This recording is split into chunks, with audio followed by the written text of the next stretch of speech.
Y el gobierno de los Estados Unidos está haciendo un esfuerzo, bueno, malo, regular, pero está haciendo un esfuerzo porque se le condene por asociación. A un jurado.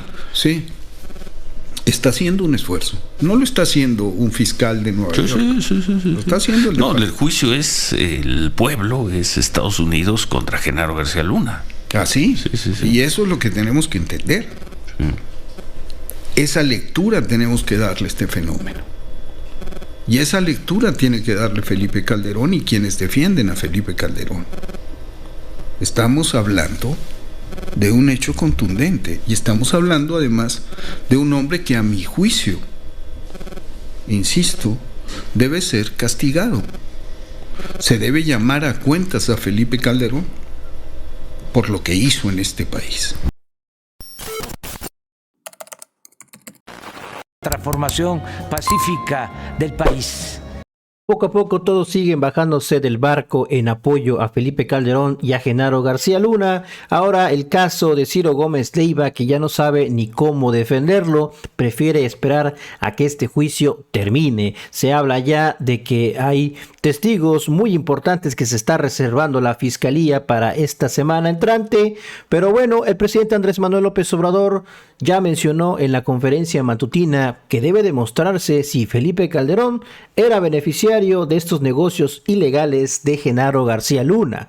Y vean, mis estimados pregoneros, esto es lo que dice Ciro Gómez Leiva, que los testigos de la Fiscalía de Estados Unidos contra García Luna se agotan, que quizá todo termine a mediados de la próxima semana y que pues cabe esperar que se presenten testigos más sólidos y pruebas. Pruebas es lo que está solicitando Ciro Gómez Leiva, que ya no sabe cómo defender a su compadre García Luna y a Felipe Calderón, porque hasta hoy solo han podido recurrir a pillos y a dichos. Esto es lo que dice Ciro Gómez Leiva. Por eso el día de hoy, en esta entrevista y debate con Epigmenio Ibarra, lo ponen en su lugar. Así le habló a los que aún defienden a García Luna. Vamos a escucharlo.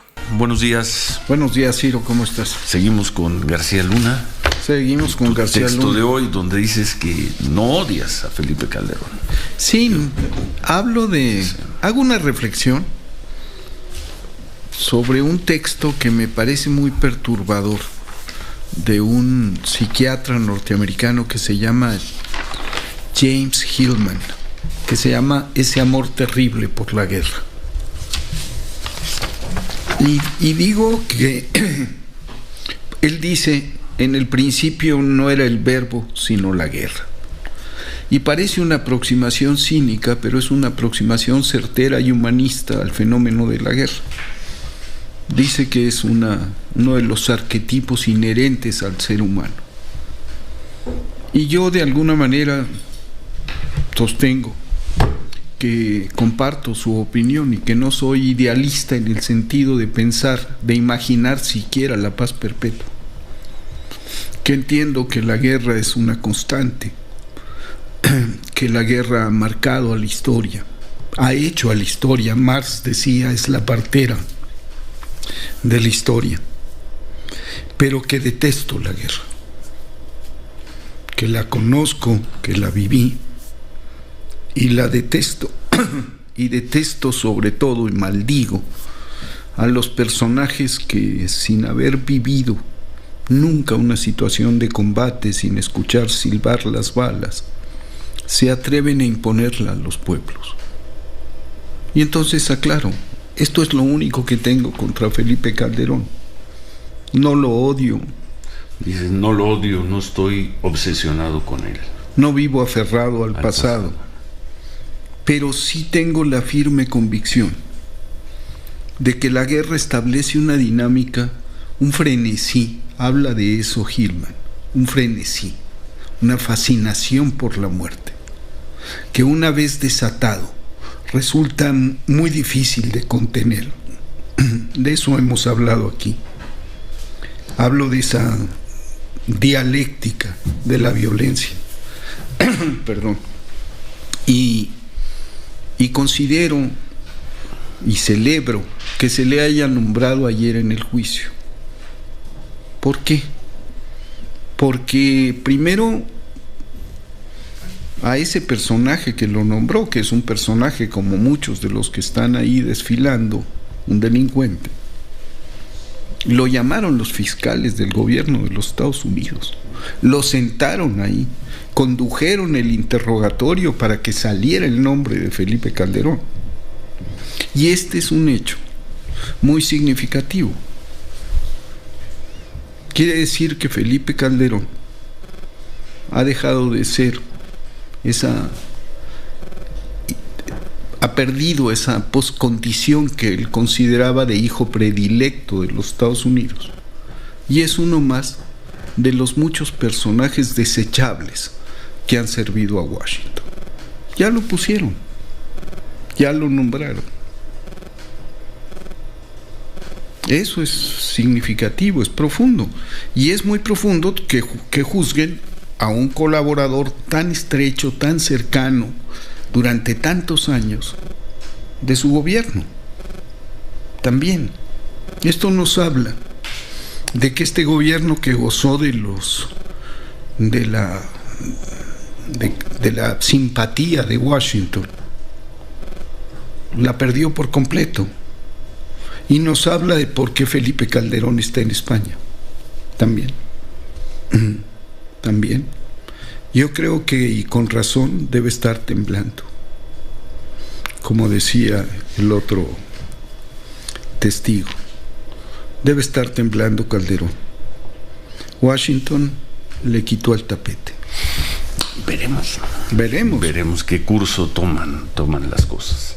Pero yo considero que es muy necesario que estas cosas se ventilen. Por primera vez en muchos meses, este hombre, desde su escondite en España, rompió el silencio y dijo: ahora sí voy a hablar sobre el juicio al ingeniero Genaro García Luna. No, dijo que está esperando a que termine el juicio. No, ayer subió un tuit y dijo: voy a hablar.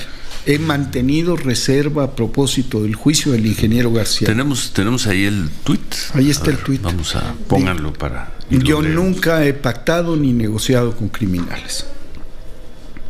Eso escribió ayer. Y me parece. Ahí está el tuit, lo leo. Felipe Calderón: me he reservado opinar sobre el juicio al ingeniero García Luna hasta que concluya. Por ahora, niego categóricamente las absurdas declaraciones que reporta la prensa que hizo hoy el testigo Beitia. Lo que señala sobre mí es una absoluta mentira. Nunca negocié ni pacté con criminales. Un solo tuit fue, ¿verdad? Un solo tuit. Sí. Y es un hecho significativo porque es el primero que hace sobre este evento. Sí. Es su primera manifestación pública. Y obedece a que fue nombrado en el estrado. Sí, claro. Por un testigo llamado por los fiscales del Departamento de Justicia del gobierno de los Estados Unidos. Eso no se puede obviar. Sí. Eso tiene un peso, que no es simbólico, que es real. Tiene un peso. La semana pasada hablaba yo de que sentados con García Luna está el gobierno de los Estados Unidos, el gobierno de Felipe Calderón, y eso se confirma. No hablan los Estados Unidos de que están criticando su propia política, pero están descobijando a su aliado, al hombre que implementó su política en México. Bueno, está bien. Edgar Beitia, ayer en el juicio, dice, y a ver si ahora que regresemos escuchamos el reporte de Marco Silva, porque a ver si tiene más información.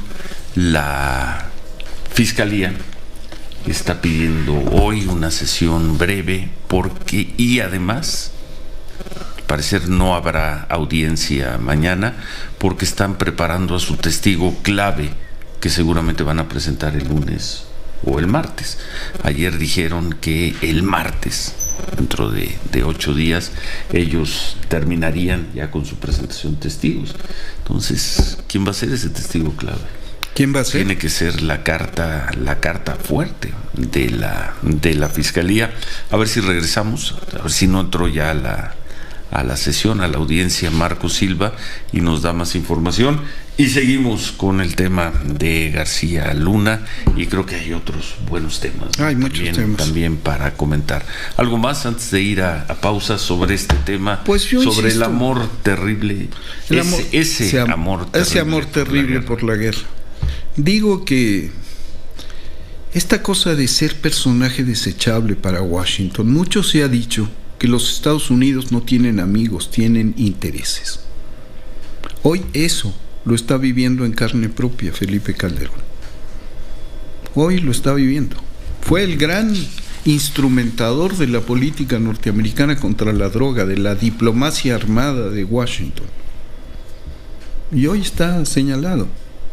Tienen ahí a su principal colaborador, está siendo juzgado, y el gobierno de los Estados Unidos está haciendo un esfuerzo, bueno, malo, regular, pero está haciendo un esfuerzo porque se le condene por asociación. A un jurado.